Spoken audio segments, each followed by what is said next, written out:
Bienvenue pour ce moment.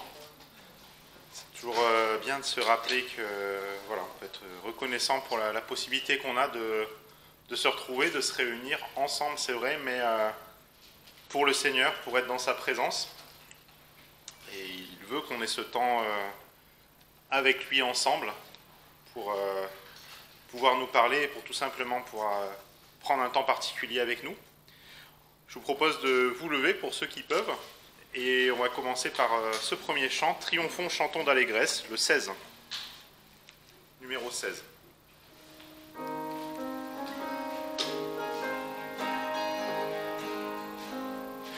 Triomphons, chantons d'allégresse, réjouissons-nous devant Dieu, qu'un chant de louange sans cesse à sa gloire monte en tout lieu. Triomphe, triomphe, tressaille de joie en ton Dieu.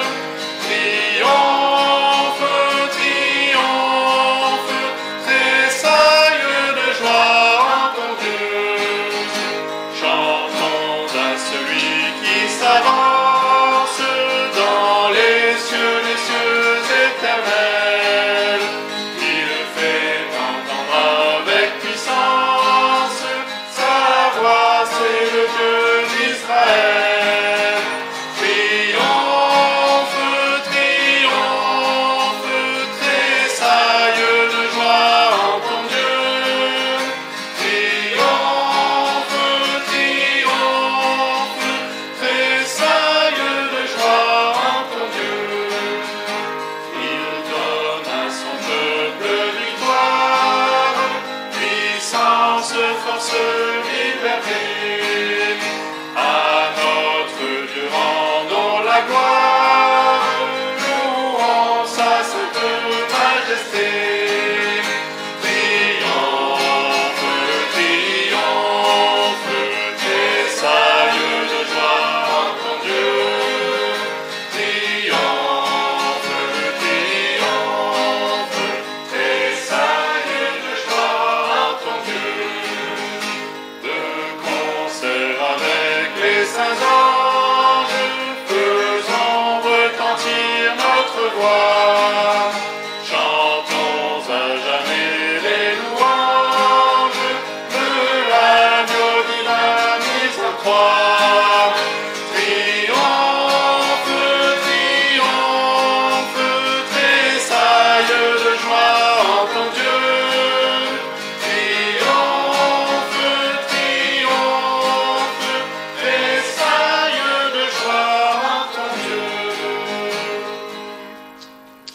Bien, je vous propose de rester debout. On va prier ensemble pour ce moment de culte. Notre Dieu, notre Père, merci encore pour ce temps que tu nous donnes, c'est vrai, pour nous réjouir ensemble en toi, te louer, te glorifier. Te remettons encore ces moments, que tu puisses, c'est vrai, comme tu le dis, être parmi nous parler, nous permettre d'entendre aussi ta parole. Parce tu peux parler sans qu'on fasse attention à ce que tu dises, mais te demandons que nous puissions avoir une oreille, un cœur, Seigneur, ouvert pour entendre ce que tu veux nous dire ce matin, et que nous puissions t'apporter la gloire et la louange qui t'est due, Seigneur. Amen. Vous pouvez vous asseoir. On va poursuivre avec un autre chant, un peu plus calme, c'est vrai. Mais tu m'as aimé, Seigneur, numéro 50. Et on rentre un petit peu dans le thème de ce matin, hein, qui m'a dit un petit peu en avant-première ce sur quoi il allait parler. Ça va être un petit peu le fil conducteur.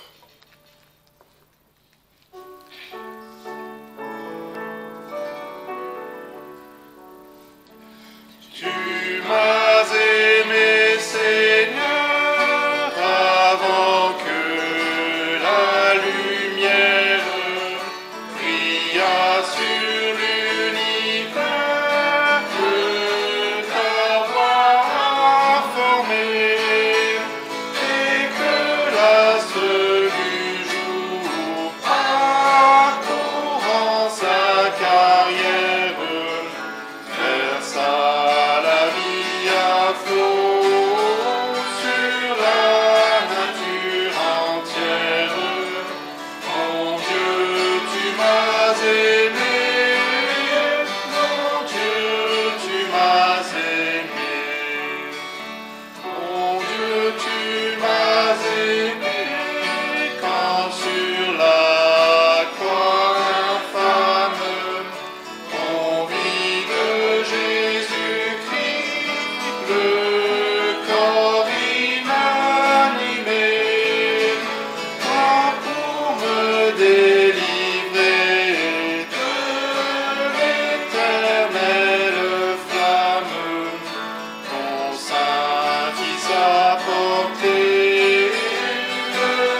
Seigneur nous aime, et on a ce verset qu'on connaît bien qui nous dit que rien ne pourra nous séparer de son amour. On va lire ensemble, alors un psaume qui est très connu, le psaume 23. Alors comme il est assez court, je vous propose qu'on le lise 2 fois. La première fois, on va pas s'arrêter, puis la deuxième fois, on prendra un petit peu plus de temps. Psaume de David. L'Éternel est mon berger, je n'aurai point de disette. Il me fait reposer dans des pâturages herbeux, il me mène le long des eaux tranquilles. Il restaure mon âme, il me conduit dans les sentiers de la justice à cause de son nom. Même quand je marcherai dans la vallée de l'ombre de la mort, je ne craindrai aucun mal, car tu es avec moi. C'est ton bâton et ta houlette qui me consolent. Tu dresses la table devant moi, à la vue de ceux qui me persécutent. Tu oins ma tête d'huile, ma coupe déborde. Oui, les biens et la miséricorde m'accompagneront tous les jours de ma vie, et j'habiterai dans la maison de l'Éternel pour l'éternité. Avant de le relire une deuxième fois, on va juste aller chercher 3 versets dans Jean chapitre 10, versets 11 à 13. Encore une fois aussi, c'est quelques versets qu'on connaît bien, où c'est Jésus qui nous parle, et lui-même dit « Je suis le bon berger ». Il nous explique un petit peu ce que c'est que d'être un berger, d'avoir un cœur de berger, d'être un véritable berger. « Je suis le bon berger donne sa vie pour ses brebis. Mais le mercenaire, qui n'est point le berger, quelqu'un qui fait travail de berger entre guillemets pour gagner de l'argent, juste pour gagner de l'argent, le mercenaire qui n'est point le berger et à qui les brebis n'appartiennent point, voit venir le loup et abandonne ses brebis, et s'enfuit. Et le loup ravit les brebis et les disperse. Le mercenaire s'enfuit parce qu'il est mercenaire et qu'il ne se soucie point des brebis. Mais on a cette parole, le verset 11. Jésus, lui, est le bon berger qui donne sa vie pour ses brebis. On va revenir au psaume 23, et puis on va s'arrêter à plusieurs endroits. Donc on a Jésus qui nous a dit qu'il est le bon berger. Et là déjà, petite remarque, voilà, l'Éternel est mon berger. On voit bien que c'est Jésus, Jésus qui est l'Éternel aussi, qui est Dieu. L'Éternel est mon berger. Petite question au passage, alors je pense que la plupart d'entre vous ici peuvent répondre par l'affirmative, mais c'est toujours bien de se poser la question. David nous dit « L'Éternel est mon berger ». Est-ce que ce matin, chacun de nous peut dire « L'Éternel est mon berger ». Est-ce que l'Éternel est ton berger? Ça vaut le coup toujours de se poser la question. Et on voit que s'il est notre berger, justement, tout le reste découle. L'Éternel est mon berger, je n'aurai point de disette. D'autres versions disent « Je ne manquerai de rien ». Alors ça peut être des passages surprenants parce qu'on sait que des fois, il y a des situations où on manque, on a des manques matériels, on entend des situations évidemment dans d'autres pays, pas vraiment en France, mais dans d'autres pays où les chrétiens sont persécutés pour leur foi. On peut dire, comment est-ce qu'on peut dire ça? On va voir un petit peu ce qui est le plus important, et c'est toujours important de se souvenir que le berger sait de quoi les brebis ont besoin. Et donc c'est dans ce sens-là qu'on peut dire « je ne manquerai de rien ». On va poursuivre. On va voir ce qu'il nous donne. Il me fait reposer dans les pâturages herbeux. Il nous donne le repos en lui, sur lui, se reposer sur lui, ça commence par là déjà, lui faire confiance, qu'en toute chose, il sait ce dont nous avons besoin. Et il nous conduit. On va voir où il nous conduit après. Donc déjà, il nous fait reposer dans les pâturages herbeux, c'est-à-dire un endroit où les brebis vont trouver de la nourriture, vont trouver à manger, vont trouver ce dont elles ont besoin pour leur âme. Il nous conduit aussi le long des eaux tranquilles, donc un endroit où on va trouver à boire, on va trouver du rafraîchissement. Et tout ça, je pense, ça peut représenter ce qu'on peut trouver dans sa parole. Toutes ses promesses, sa nourriture et son rafraîchissement. On va poursuivre. Il restaure mon âme. Oui, il restaure mon âme, notre âme, par sa parole aussi, justement, par ses promesses. Il me conduit dans les sentiers de la justice à cause de son nom. Même quand je marcherai dans la vallée de l'ombre de la mort, je ne craindrai aucun mal, car tu es avec moi. C'est un petit peu la clé, justement, c'est que le berger, il est là toujours à nos côtés, si évidemment on l'a autorisé à devenir notre berger, eh bien, il est à nos côtés pour nous défendre, pour nous secourir. Et on a sa présence à nos côtés, même dans la vallée de l'ombre de la mort. Tu es avec moi, c'est ton bâton et ta houlette qui me consolent, ou qui me rassurent, suivant les traductions. On passe à la suite. Tu dresses la table devant moi, à la vue de ceux qui me persécutent. Tu oins ma tête d'huile, ma coupe déborde. Je me suis arrêté un petit peu sur le passage qui dit « Tu oins ma tête d'huile ». On sait que l'huile, c'est aussi une image du Saint-Esprit. Et ça m'a rappelé aussi, alors j'ai lu ça j'ai pas d'expérience de pastoralisme, je suis pas berger, mais ça vaudrait le coup de vérifier. J'avais lu ça dans un petit livre, alors c'est un livre pour enfants, une histoire qui parle de berger. Et il y avait un passage qui m'avait marqué où on voit le berger, en fait, avant un trajet en plein été, il va mettre de l'huile sur la tête de toutes ses brebis, en fait, pour les protéger du soleil. Et ça m'a fait penser à ça, en fait, quand j'ai vu ça, de voir le Seigneur qui oint notre tête d'huile. Si on pense qu'on est les brebis, c'est aussi, justement, cette huile que le Seigneur nous donne, met sur notre tête, c'est aussi une protection contre le soleil, justement, contre la chaleur des épreuves qu'on peut traverser dans le chemin. On termine par le dernier verset. Oui, les biens et la miséricorde, d'autres versions disent le bonheur et la grâce, m'accompagneront tous les jours de ma vie, et j'habiterai dans la maison de l'Éternel.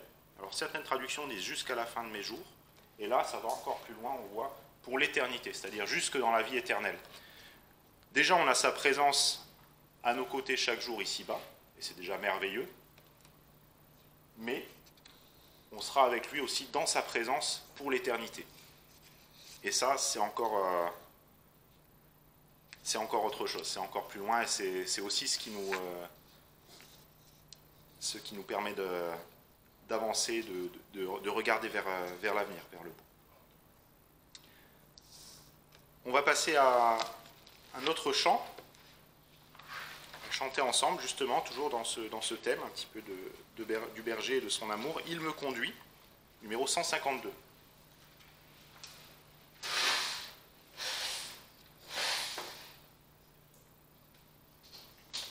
On va essayer de ne pas se perdre parce qu'il y a plusieurs manières de le chanter, donc on va essayer de rester ensemble, de ne pas trop s'arrêter sur les fins de phrases.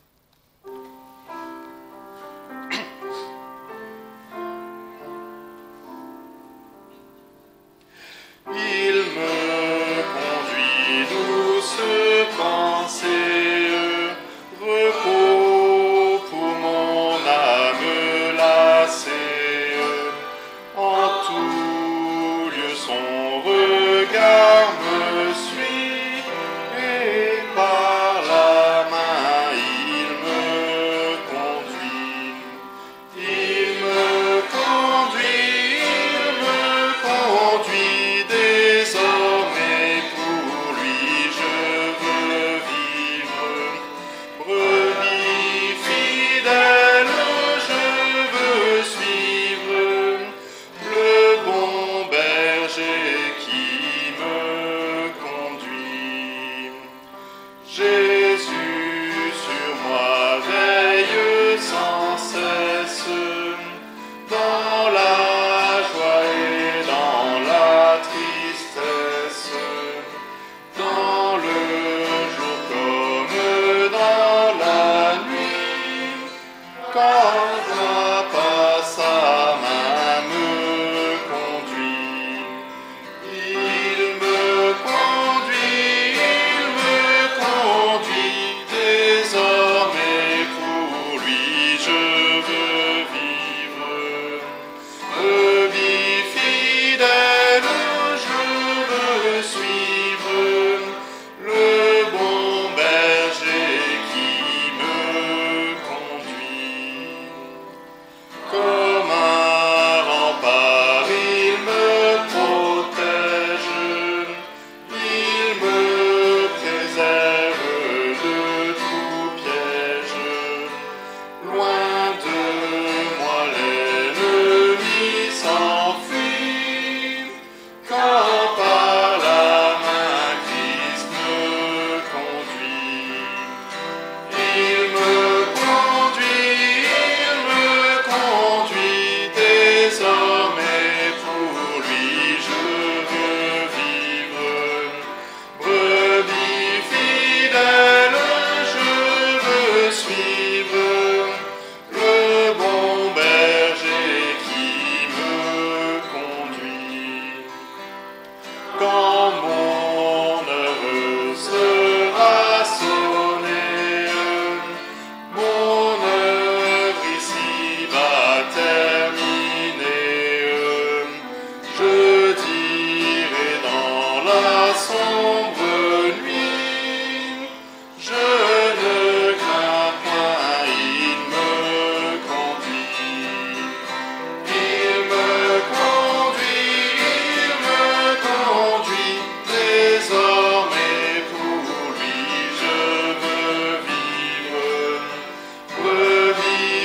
verset du mois. On va voir pour la dernière fois. Je demandais à Anthony, est-ce que tu veux bien te lever et puis nous le lire avec une voix forte? Merci.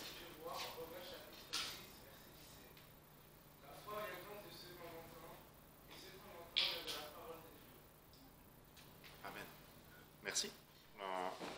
Un chant, le numéro 6, Jésus est mon divin berger. Je vous invite à vous lever pour ceux qui le peuvent. Après, on sera assis pendant le message.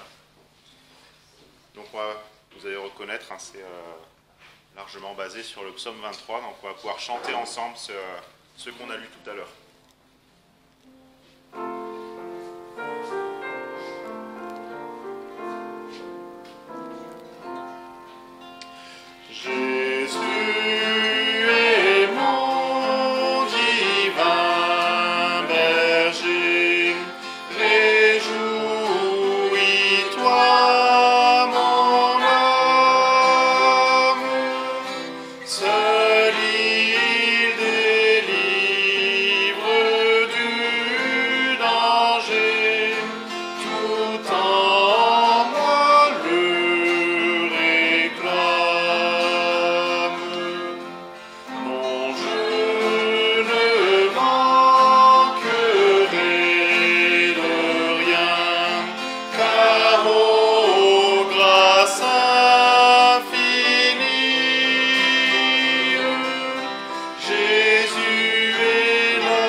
Donc on va ouvrir un texte dans l'Épître aux Éphésiens, au chapitre 3, versets 14 à 21. Là encore, c'est cette semaine, ce texte-là qui m'a donné envie de traiter un certain sujet.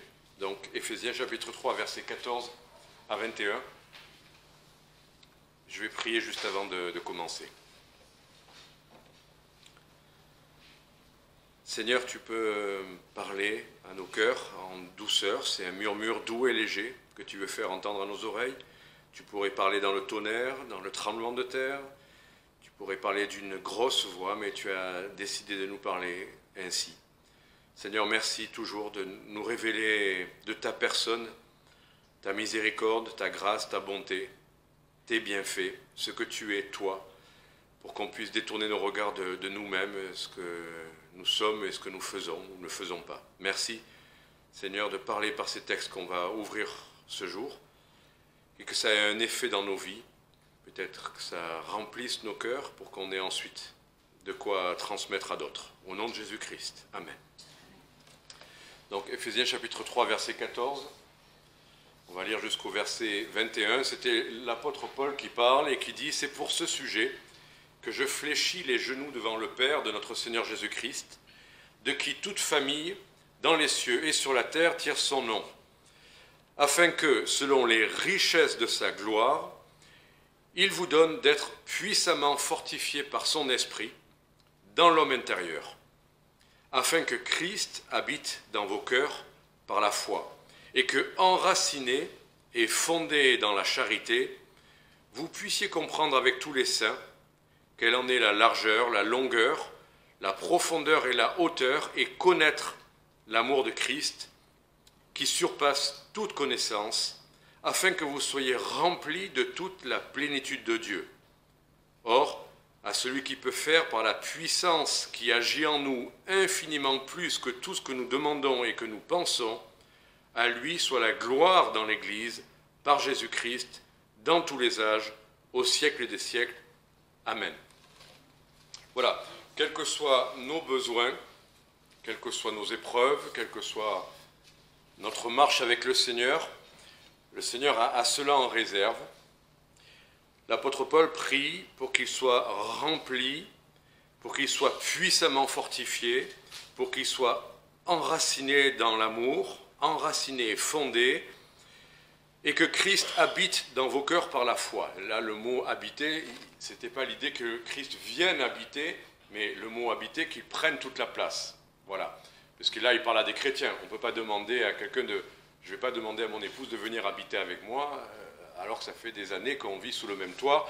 Donc le Seigneur, quand on a cru en lui, il vient habiter en nous, il vient nous sceller de son esprit. Donc quand Paul prie tout cela, c'est pour que Christ prenne toute la place. Voilà. Dans nos cœurs, par la foi. Donc on voit qu'il y a quelque chose qui est à la fois très grand, très beau et très céleste et glorieux, et à la fois quelque chose qui doit avoir un effet.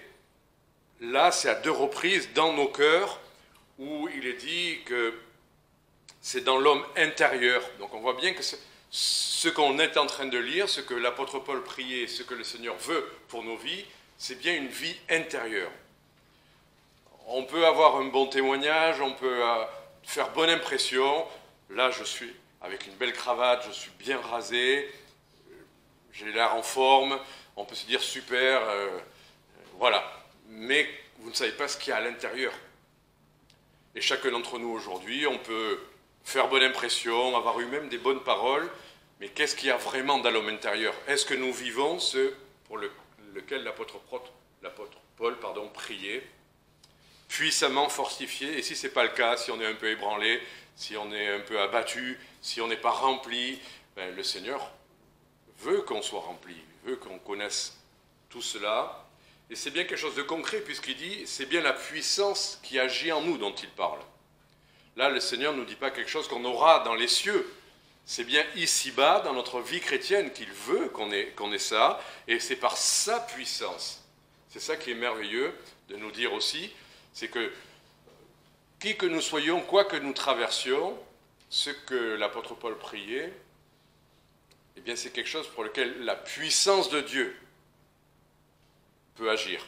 Il ne nous renvoie pas à ce que nous aurions à faire, à prendre des résolutions, à vouloir, à nous battre. Là, c'est vraiment, il dit, c'est par la puissance de Dieu que ce que l'apôtre Paul prie peut arriver. Et tout ceci étant dit, c'est à la gloire dans l'Église par Jésus, c'est pour Jésus-Christ, à sa gloire, donc il ne s'agira pas de dire « moi j'ai ça, moi je suis ça » ou je ne sais quoi. C'est le Seigneur qui le fait et c'est pour sa gloire.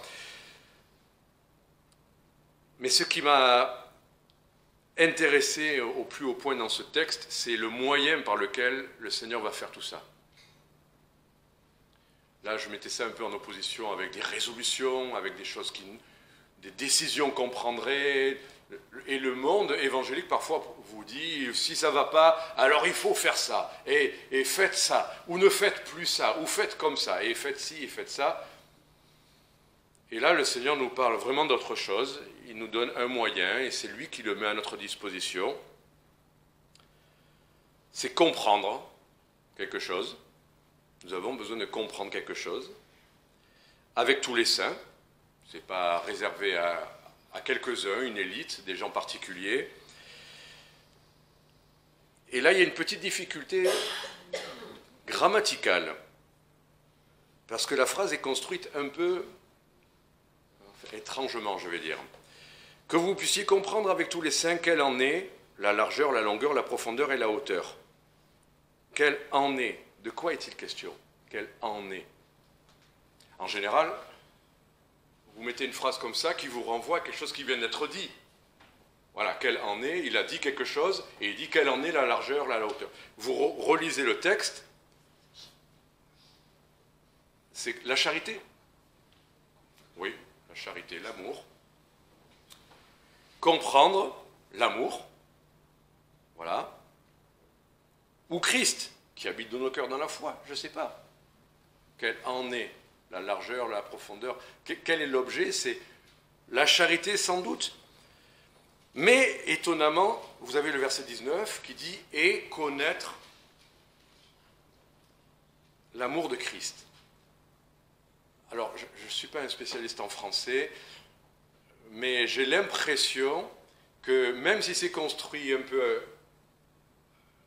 dans un autre sens qu'habituel, j'ai l'impression que le « et », connaître l'amour de Christ, c'est ça, la largeur, la hauteur, la profondeur et la hauteur. Les deux sont associés. Vous voyez? En connaître, enfin, en comprendre avec tous les saints, tout ça, et connaître l'amour de Christ. Alors, il me semble que les deux vont ensemble. Et il me semble que c'est bien de l'amour de Christ dont il est question. Oui, l'amour, la charité, oui, Christ, oui, mais tout particulièrement, toutes les dimensions de l'amour de Christ, et connaître, non pas dans le sens d'une première fois, en entendre parler, mais comprendre et vraiment connaître. L'idée de connaître comme quelque chose qu'on saisit pleinement et dont on vit pleinement. Connaître l'amour de Christ. Je crois que c'est ça. Un amour qui surpasse toute connaissance. Donc ce n'est pas simplement de l'enseignement, de quelque chose qu'on va maîtriser, bien que ça parle de connaître et de comprendre, mais qui dépasse toute la connaissance. Tout ce qui existe ici-bas, tout ce qu'on pourrait apprendre, ça surpasse tout ça. Afin que vous soyez remplis de toute la plénitude de Dieu. J'aime beaucoup cette idée. C'est de connaître l'amour de Christ, de bien le comprendre, qui peut nous remplir de toute la plénitude de Dieu, ici-bas. Être fortifié, être rempli. C'est l'amour de Christ qui est la source, qui nous donne cette merveilleuse perspective de ne plus vivre comme on peut, mais d'être rempli de la plénitude de Dieu, d'être puissamment fortifié par son esprit. Le moyen, la source, c'est connaître, comprendre, dans toute sa dimension, l'amour de Christ. Alors, quand on a dit ça, je me dis, Didier, qu'est-ce que tu vas pouvoir dire? Parce que dans quoi je vais puiser cette connaissance? Où je vais puiser cette connaissance? J'ai compris, c'est ça le mieux, c'est ça le plus important. Mais où est le filon? Comment je vais pouvoir en parler? Qu'est-ce que je vais pouvoir dire? Est-ce que je vais chercher des belles illustrations qui vont toucher notre cœur? Non, il est question de comprendre, il y a quelque chose à apprendre, il y a quelque chose à... Alors, je pourrais nous laisser chacun d'entre nous et dire, voilà, mes amis, maintenant rentrons chez nous. Et méditons, prions, demandons comme le Seigneur, creusons les Écritures, connaître l'amour de Christ. On a compris qu'il y a tout, mais ce n'est pas une phrase qui suffit. Est-ce que maintenant que je vous ai expliqué tout ça, vous en savez plus de l'amour de Christ? Vous avez compris que c'est ça qui est important, mais est-ce que... Alors... Je me dis, où je vais chercher tout ça? Qu'est-ce que je vais creuser? Et puis, il y a des versets, je me suis dit, spécifiquement, oui, on connaît beaucoup des versets sur l'amour de Dieu, on a beaucoup de cantiques sur l'amour de Dieu, mais là, c'est spécifiquement l'amour de Christ dont j'aimerais qu'on parle ce matin. Alors, j'ai rien de mieux, rien de plus que des passages bibliques. Hein. Je suis content quand même que ce matin, ça soit à plusieurs reprises ressorti. Voilà. Dans l'Ancien comme dans le Nouveau Testament. C'est le peuple juif qui avait dit « En quoi tu nous as aimés ?» Tu dis que tu nous as aimés, Dieu, il dit « Mais en quoi tu nous as aimés ?»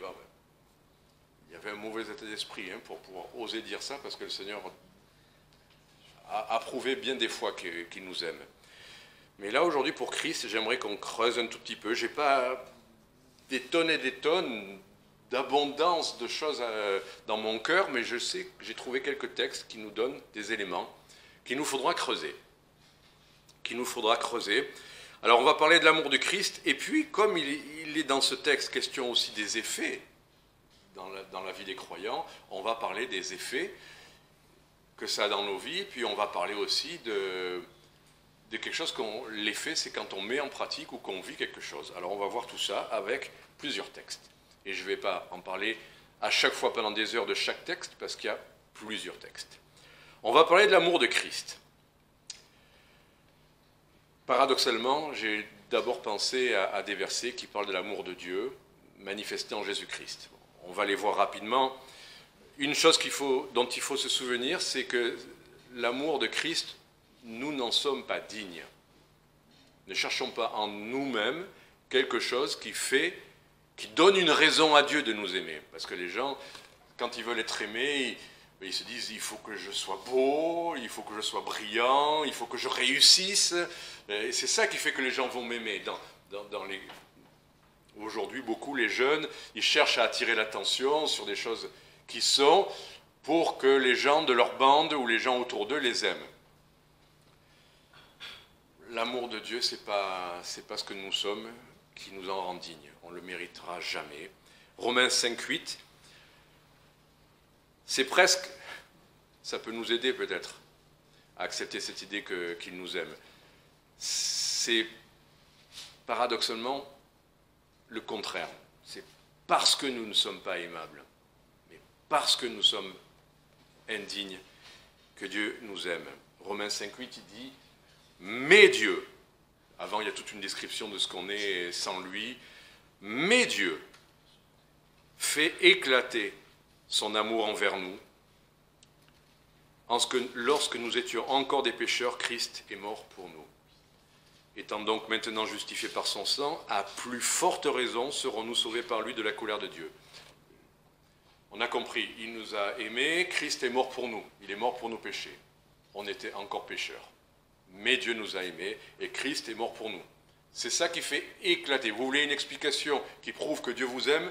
On pourrait parler de la nature, on pourrait parler justement de qui nous bénit, qui nous fait réussir, ou qui nous soutient, ou qui nous console. Mais d'abord, l'amour de Dieu se manifeste et il est éclatant dans le fait que Christ est mort pour nous. N'allons pas chercher mieux que ça. Quand les gens nous demandent « Ah bon, Dieu vous aime ?» avant de dire « Écoutez, oui, il pourvoit à tous mes besoins, il est avec moi », parler de l'amour de Dieu manifesté de manière éclatante. Mais j'aime bien aussi la deuxième idée, étant donc maintenant justifiés par son sang, à plus forte raison serons-nous sauvés par lui de la colère de Dieu.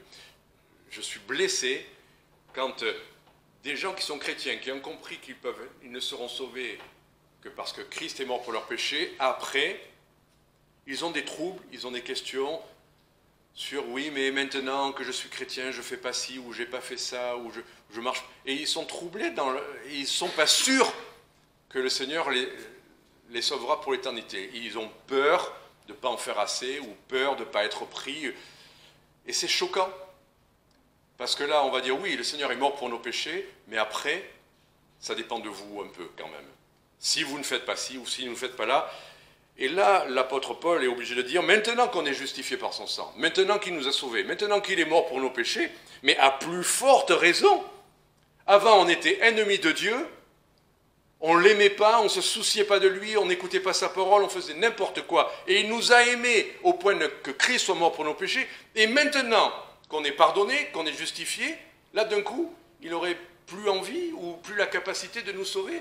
Mais non, à plus forte raison, maintenant que nous sommes ses enfants, pardonnés, justifiés, à plus forte raison, on sera sauvé par lui de la colère de Dieu. Et on n'ira pas chercher ailleurs qu'en lui, on ne cherchera pas à être digne. Ah oui, mais maintenant qu'on est des chrétiens, il faut qu'on soit digne. Oui, bien sûr, il faut qu'on cherche à plaire au Seigneur, à lui obéir, mais on ne sera pas sauvé par ce que nous faisons, mais c'est toujours par lui que nous serons sauvés de la colère de Dieu. Il nous faut le croire et l'accepter. pour comprendre toute l'étendue de l'amour de Dieu pour nous. Éphésiens 2,4.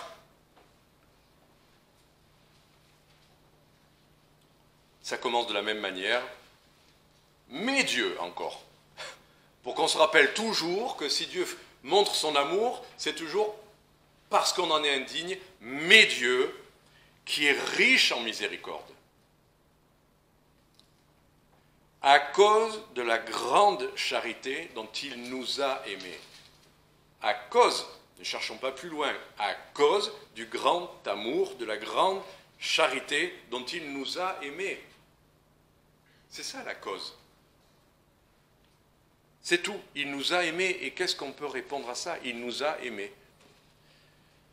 Et lorsque nous étions morts dans nos fautes, il nous a rendus à la vie ensemble en Christ. C'est par grâce que vous êtes sauvés.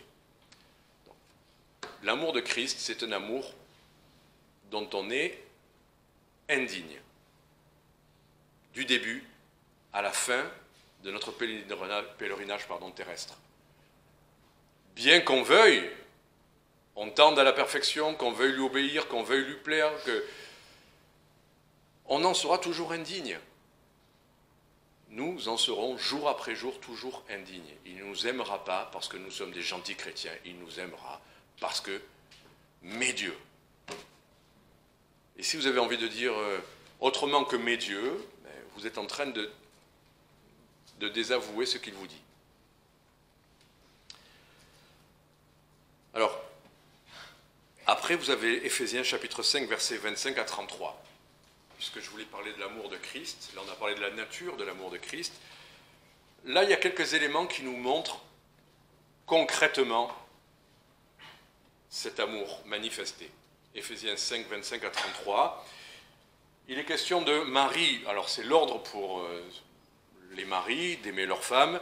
Mais en fait, ce qui est important dans ce texte, c'est que cet ordre, il est surtout lié au fait que Christ va nous montrer comment il aime son Église. Et c'est ça que nous allons retenir. Comment il aime son Église? Ben voilà, Marie, aimez vos femmes comme aussi Christ a aimé l'Église. Donc Christ a aimé l'Église. Vous aimez peut-être plus ou moins l'Église, vous trouvez qu'il y a des gens qui sont sympathiques, d'autres moins sympathiques, des gens qui... C'est pas ça la question. Même dans l'Église, il y a des gens avec lesquels on se sent mieux qu'avec d'autres, mais il n'empêche, Christ a aimé l'Église que des gens indignes comme vous. C'est plus facile d'aimer les frères et sœurs quand on sait qu'on doit les aimer comme Christ nous a aimés. Aimez l'Église comme Christ l'a aimé. Aimez votre épouse peut-être comme Christ a aimé l'Église. Christ a aimé l'Église et il s'est livré lui-même pour elle. Il s'est livré lui-même pour elle. Voilà comment Christ aime l'Église, il s'est livré. Il n'a pas exigé qu'on l'aime. Des fois, dans les familles, dans les couples ou en amitié, on se dit, bon, si vraiment je vois qu'il m'aime, là, il aura droit à mon amour. Là, j'arriverai. Il va me rassurer, il va m'entourer. Quand lui ou elle aura montré suffisamment d'amour, et on attend toujours que l'autre, le premier, montre ou manifeste, rassure nos cœurs, pour qu'on veuille bien, vous savez, comme on est des huîtres, et oui, si vraiment on a senti l'amour des gens qui nous entourent, on va leur donner un peu de notre amour. C'est un amour qui répond à l'amour. Mais ce n'est pas comme ça que Christ nous a aimés. Il s'est livré lui-même, il s'est donné, sans qu'on ait rien qui le rassure avant. Sans qu'il ait... Christ a aimé et il s'est livré lui-même pour elle. Point à la ligne, on dirait, je dis. Il s'est livré, il s'est donné avant qu'on ait montré notre amour. Et son but, c'était de la sanctifier, en la purifiant et en la lavant par l'eau de la parole. Oui, il y a aussi une image de l'ancienne alliance, quand Dieu parle d'Israël, qu'il a trouvé au désert, et elle était couverte de sang, et la première chose qu'il a faite, c'est d'abord qu'il a lavé, et après il a habillé, et il a revêtu de beaux habits. Après, elle est devenue Israël, après devient quelque chose de beau. Mais quand il le trouve, il faut le nettoyer, il faut nettoyer l'enfant. Ben, c'est ce que Dieu fait pour nous. C'est ce que Christ fait pour nous. Il nous purifie, il nous lave par l'eau de la parole. Voilà, leçon pratique, c'est par l'eau de la parole que Dieu nous lave, ce que Christ nous lave. Et son but, c'est la faire paraître devant lui, une église glorieuse, sans tache, ni rite, ni rien de semblable, mais sainte et irrépréhensible. Oui, c'est quand même le but du Seigneur, que l'église paraisse devant lui sans tache, sans défaut. Est-ce que c'est ici-bas? Cette église parfaite, elle ne sera qu'au moment où elle aura rejoint le Seigneur. Le point final à ce que le Seigneur fait pour l'église, c'est au ciel. Alors ça ne veut pas dire en attendant, en faisant n'importe quoi, parce que de toute façon, non. Puisque son projet, c'est de nous purifier, avançons dans la purification par l'eau de la parole. Et il veut faire paraître devant lui. C'est pour son plaisir. Christ aime l'église et il a pour plaisir d'avoir l'église devant lui, afin qu'il puisse l'aimer. Et nous sommes une partie de cette église que Christ aime et qu'il veut faire paraître. Il y a des gens qui disent ils veulent parler d'amour, mais ils n'ont pas envie de vous voir. Ils n'ont pas envie de... C'est un peu gênant quand même. De l'amour à distance. Pas être trop ensemble, pas être trop proche, pas être trop tout le temps, ou je ne sais pas quoi. Bon, on peut le comprendre humainement, hein, on est fatigants, c'est sûr, les uns les autres. Mais ce n'est pas comme ça que Christ veut son Église. Il la veut devant lui, avec lui, sans tache ni ride. C'est ainsi, bon là on arrive à la question pratique, c'est ainsi que les maris doivent aimer leurs femmes comme leur propre corps. Alors, les maris devraient aimer voir leurs femmes et revêtues, enfin, de la meilleure des manières. Celui qui aime sa femme s'aime lui-même, car personne n'a jamais haï sa propre chair. Et là, on voit encore quelque chose, et ça rejoint un peu ce qui a été lu tout à l'heure, le psaume 23, mais il la nourrit. Donc il veut la purifier, mais il la nourrit et il l'entretient comme le Seigneur le fait à l'égard de l'Église. Christ, dans son amour, nourrit, prend soin, entretient son Église. Vous êtes inquiet? Dans les temps actuels, encore lors de la distribution jeudi, j'ai rencontré la maman d'une dame juive que je connaissais, que j'avais déjà rencontrée au rond-point du Prado, et de l'époque où nos enfants étaient au conservatoire, et elle était encore très anxieuse. Elle me disait, c'est très anxiogène, le monde, la France, la société. Bien sûr que c'est très anxiogène. Mais est-ce qu'on doit être inquiet, nous? Est-ce que Christ va arrêter de prendre soin et d'entretenir son Église? Non, il la nourrit et il l'entretient. Voilà, l'amour, c'est nourrir et entretient ce qu'on aime. Je ne suis pas toujours content avec mes enfants de ce qu'ils pensent, mais je ne vais pas arrêter de les nourrir et de les entretenir. Enfin, et c'est pareil pour Christ à son Église. Nous sommes les membres de son corps, étant la chair et ses os. C'est pourquoi l'homme quittera son père et sa mère et s'attachera à sa femme. Et les deux ne seront qu'une seule chair. Ce mystère est grand. De quoi? Qu'un homme doit quitter ses parents et qu'il y a eu une seule chair après?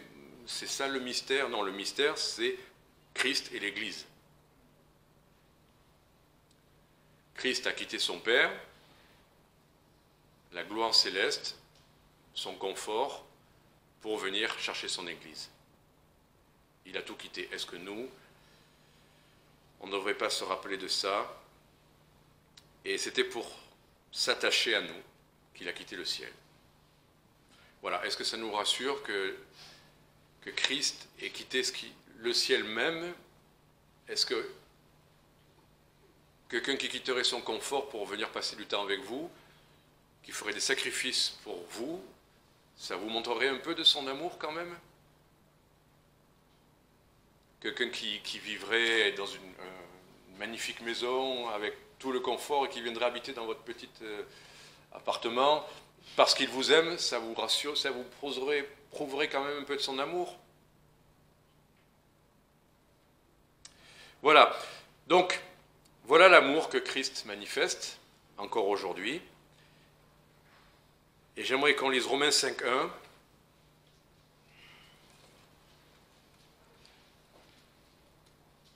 Étant donc justifiés par la foi, nous avons la paix avec Dieu par notre Seigneur Jésus-Christ, qui, par la foi, nous a aussi fait avoir accès à cette grâce, dans laquelle nous demeurons fermes, et nous nous glorifions dans l'espérance de la gloire de Dieu. Là, l'apôtre parle à des gens qui sont dans l'épreuve. Et il dit, et non seulement cela, mais nous nous glorifions même dans les afflictions. Plus difficile. Nous nous glorifions même dans les afflictions, sachant que l'affliction produit la patience. Nous on dit, Seigneur, enlève les afflictions, et le Seigneur dit, l'affliction va produire la patience, et la patience, la vertu éprouvée, et la vertu éprouvée, l'espérance. Mais regardez la suite. Or, l'espérance ne trompe point, parce que l'amour de Dieu est répandu dans nos cœurs par l'Esprit Saint qui nous a été donné. C'est paradoxal, mais l'amour de Dieu, l'amour de Christ se répand, et là c'est concret, se répand dans nos cœurs, ce n'est pas une image. Son amour qui existe, cette source qui existe, qu'on a décrit un tout petit peu, mais auquel on reste totalement hermétique. Je ne sais pas ce que vous en pensez, mais j'ai eu beau parler et lire ces versets-là, je ne dis pas, ça y est, l'amour de Christ est répandu dans mon cœur. Où est le défaut? Où est le problème? Mais parce qu'on a des cœurs devenus insensibles, durs, pour diverses raisons. Alors, à quoi sert l'affliction? L'affliction, c'est un peu la manière du Seigneur de labourer nos cœurs, qui va produire de la patience, parce que justement l'amour du monde dit « je veux l'amour, donne-moi l'amour ». Et Dieu dit « je donne autrement ». Et l'amour de Dieu sera répandu, malheureusement parfois c'est nécessaire, parce que nos cœurs sont durs, égoïstes, égocentrés surtout. Et donc on ne peut pas connaître un tel amour. Alors pour que ça arrive, il faut que le Seigneur nous éprouve, produise la patience, et la patience, l'espérance. C'est vrai que tant qu'on est dans la désespérance, on ne goûte pas vraiment l'amour de Dieu, parce que l'amour de Dieu, c'est comme une consolation, je ne sais pas, répandue dans nos cœurs, et c'est lié à l'espérance. Donc tant que nos cœurs n'ont pas été éprouvés au point qu'on n'ait que lui comme espérance, mais son amour ne peut pas se répandre. Voilà, c'est comme, tant que vous avez envie de... Admettons pour le mariage, oh, il y aurait deux personnes qui vous plaisent. Je vais prendre notre exemple. J'ai un blouson à acheter, j'ai deux blousons, ils ont l'air bien, lequel je vais prendre, et j'arrive pas à choisir. Mais il faut que quelque chose soit brisé en nous, qui nous montre le défaut de l'un, pour qu'on ne cherche que l'autre. Et parfois, il faut que Dieu tape un peu dans nos vies, dans nos convoitises, dans nos envies, dans nos espérances, dans nos satisfactions, dans nos plaisirs. Il faut que tout ça soit quand même bien labouré pour qu'enfin, on ne vienne qu'à lui. Et alors son amour qui est là, lui, son amour est toujours là. Il est toujours total pour nous. Mais nous, on ne peut pas pleinement jouir ou goûter à son amour, parce que tant qu'on a les regards partagés, tant qu'on hésite entre l'un ou l'autre, on n'a aucun des deux. Enfin, on goûte aucun des deux. Ou on goûte le mauvais. L'espérance ne trompe point, c'est-à-dire quand Christ est notre espérance, son amour est notre espérance, alors l'amour de Dieu est répandu dans nos cœurs. C'est une belle expérience, non? Qu'est-ce qu'on peut goûter de mieux ici-bas? Nous on dit, oui, tant mieux, la réussite, mais l'amour de Dieu répandu dans nos cœurs, c'est quand on voit que ce que Dieu nous donne, il le donne par amour.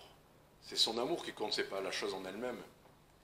Je vous ai déjà parlé la semaine dernière des choses où Dieu nous a donné des promotions, et ce n'était pas les promotions qui m'intéressaient, c'était de voir l'amour de Dieu manifesté dans ces choses. Et il faut être éprouvé. Mais l'espérance ne trompe point. C'est pas juste un sentiment éphémère. C'est vraiment l'amour de Dieu qui est répandu dans nos cœurs. Alors, 2 Corinthiens 5, 14, tout ça pour dire que quand on reçoit autant d'amour, qu'est-ce qui se passe?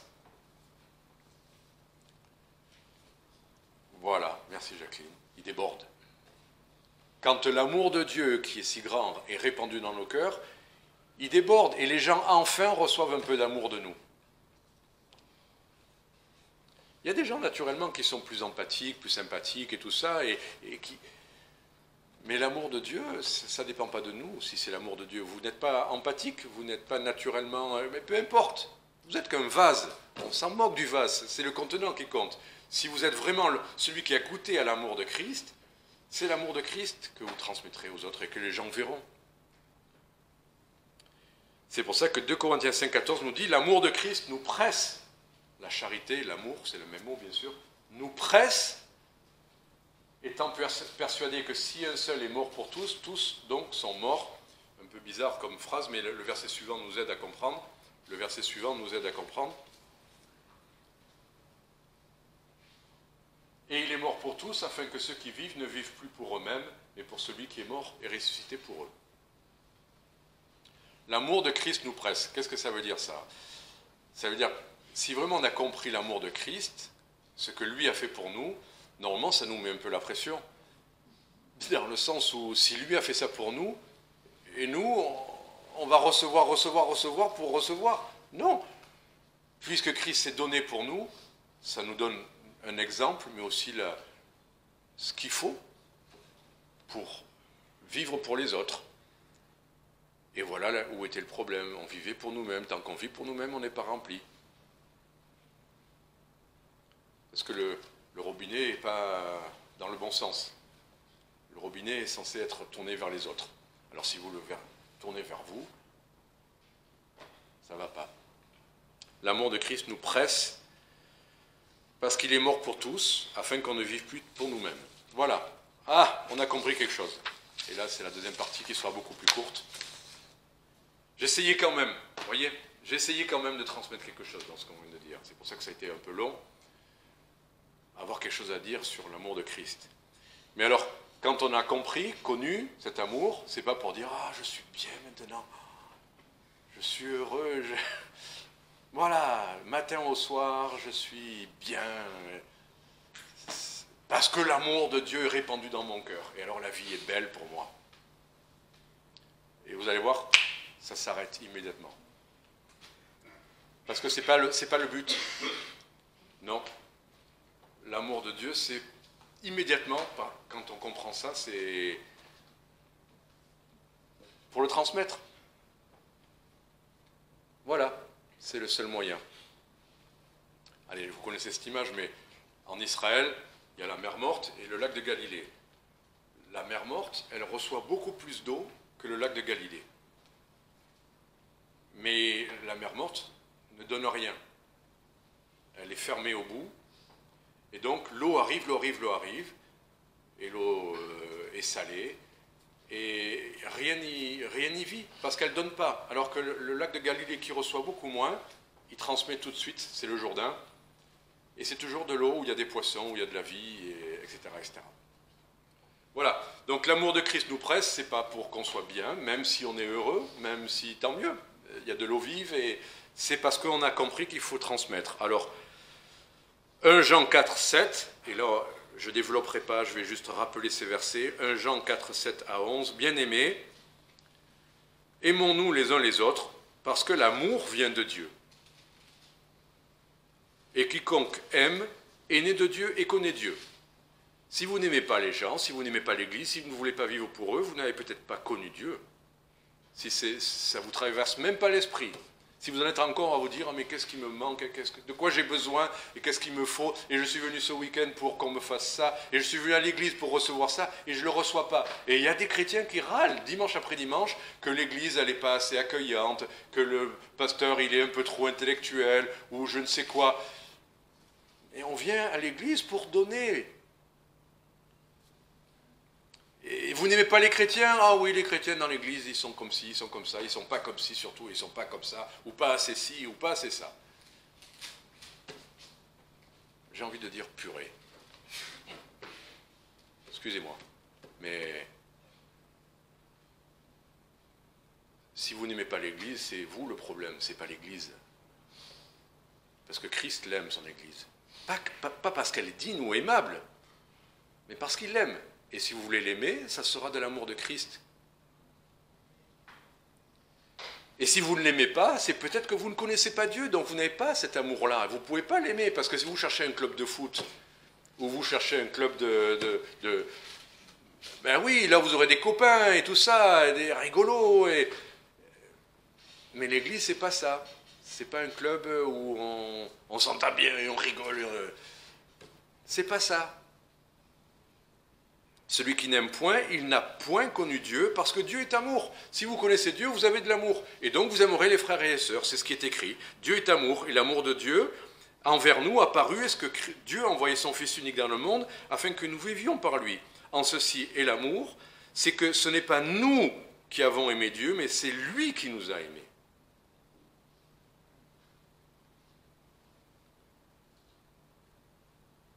Vous n'avez pas d'amour, rappelez-vous que c'est lui qui vous a aimé.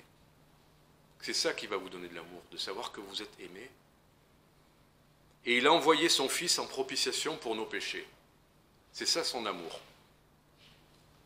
Bien-aimés, si Dieu nous a ainsi aimés, nous devons aussi nous aimer les uns les autres. Regardez pas si les gens autour de vous vous accueillent bien, s'ils sont gentils, s'ils sont chaleureux, s'ils sont souriants, c'est ainsi qu'on aime les frères et les sœurs comme Christ nous a aimés alors que nous en sommes indignes. L'amour est un commandement, 1 Jean 16, 23, c'est ici son commandement. Que nous croyons au nom de son Fils Jésus-Christ, c'est ça l'Église, croire au nom du Seigneur Jésus-Christ, et que nous nous aimions les uns les autres, comme il nous l'a commandé. 1 Jean 16, 23, mais c'est bon, je l'ai lu. Alors maintenant, qu'est-ce qu'on peut faire pour les frères et les sœurs concrètement? Le Seigneur a donné sa vie, il s'est livré. Qu'est-ce qu'on peut faire pour les frères et les sœurs? Mais qu'est-ce que vous pourriez faire? Le Seigneur va vous montrer ce que vous pouvez faire. Mais chaque fois que vous verrez quelque chose où il y a un besoin, où il y a une possibilité d'aider, où s'il y a... faites. Quelqu'un qui partage un sujet de prière, priez. Quelqu'un qui a un besoin matériel, 1 Jean 3,16, 1 Jean 3,16. Je sais qu'on a tous envie d'entendre Jean 3,16, mais c'est 1 Jean 3,16. Nous avons connu la charité en ce qu'il a donné sa vie pour nous. Nous aussi, nous devons donner notre vie pour nos frères. Or, celui qui aurait des biens de ce monde et qui, voyant son frère dans le besoin, lui fermerait ses entrailles, comment l'amour de Dieu demeurerait-il en lui? Mes petits enfants, n'aimons pas de parole ni de la langue, mais en action et en vérité. Donc, l'amour, c'est de se donner pour les autres. Quelqu'un a un besoin, même matériel, que vous connaissez ou vous pouvez aider, et vous ne le faites pas. Mais je t'aime, mon frère. Et vous pouvez donner, mais vous ne donnez pas à celui qui a besoin.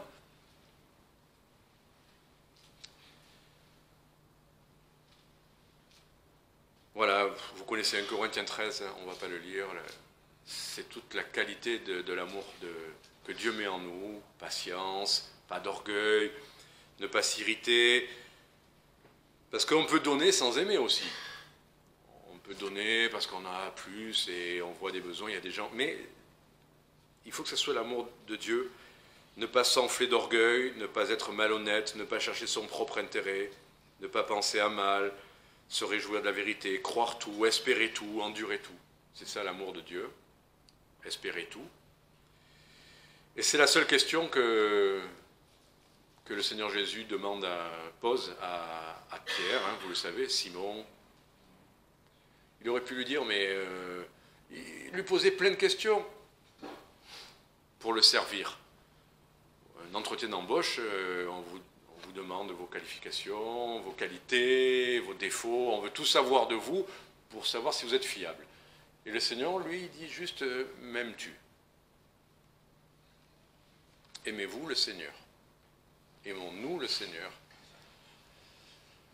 Est-ce qu'on est prêt à servir les frères et les sœurs parce que sa conclusion, c'est alors occupe-toi de mes brebis, paie mes brebis.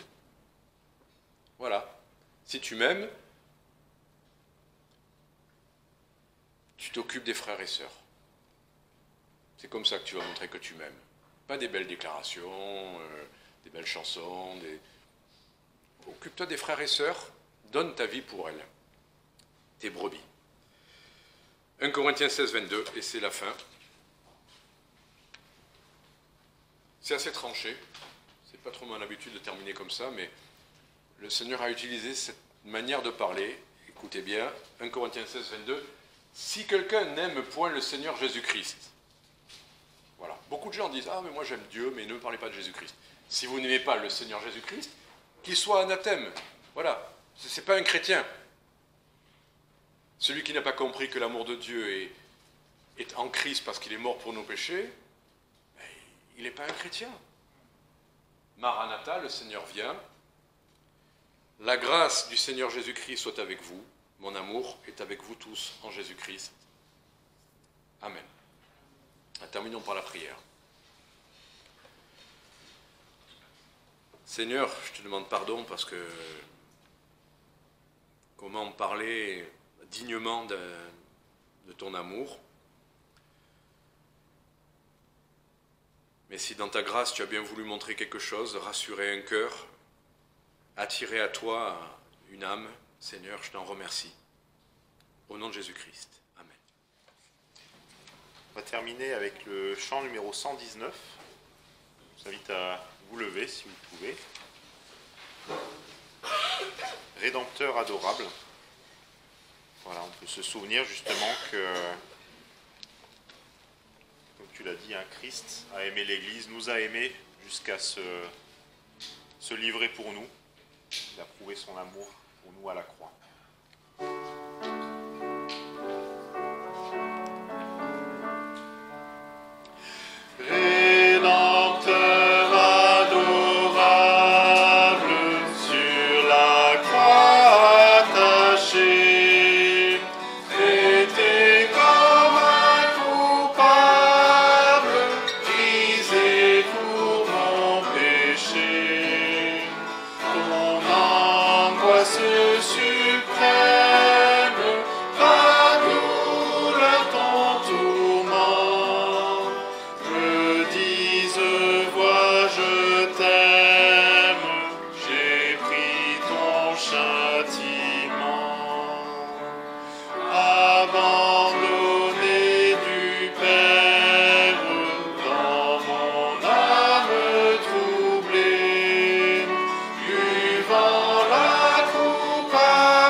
La deuxième strophe, c'est le Seigneur qui parle.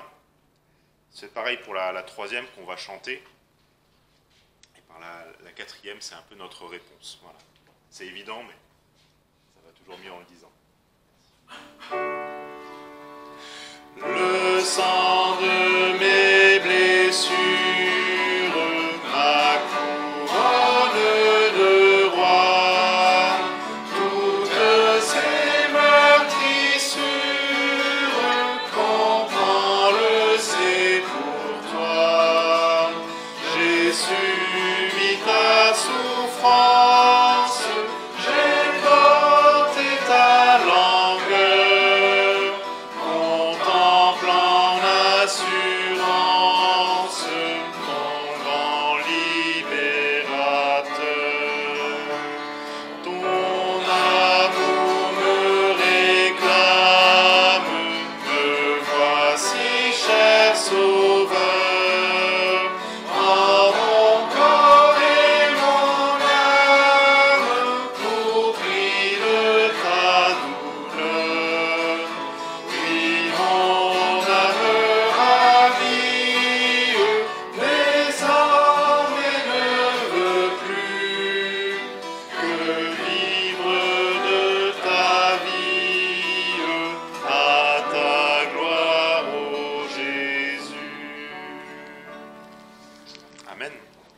dimanche à tous et qu'on puisse rester dans la présence du berger, du Seigneur et les yeux sur lui, sur son amour.